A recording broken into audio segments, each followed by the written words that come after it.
Hey everyone! Have you ever thought about how different voting can be across the world?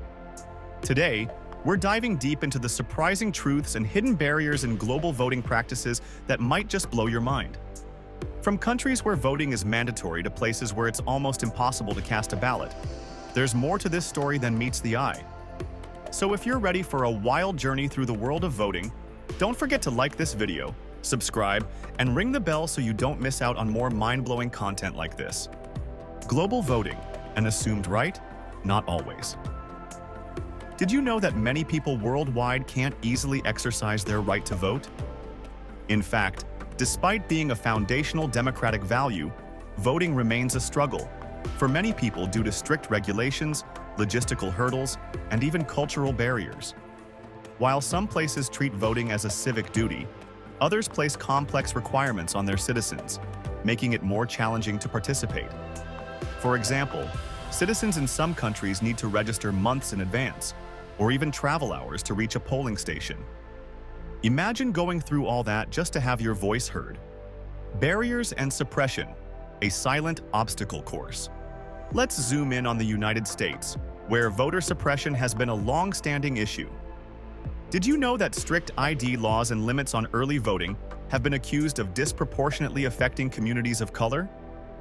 These laws may seem small, but they can significantly affect voter turnout and even sway election outcomes. And this isn't just an American issue.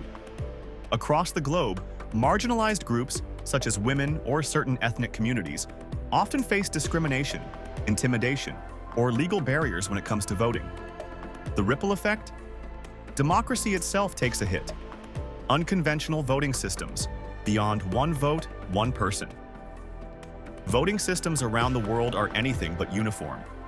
Sure, we've all heard of first past the post, where the candidate with the most votes wins.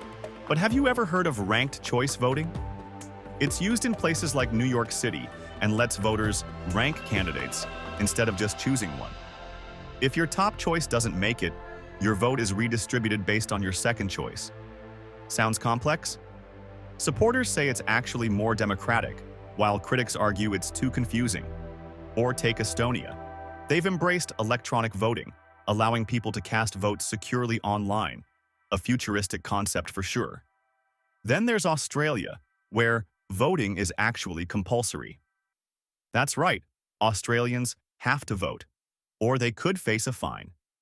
While some argue this goes against personal freedom, others say it's a necessary step to keep democracy alive. What do you think? Would you prefer mandatory voting or the freedom to opt out? The impact of turnout on democracy.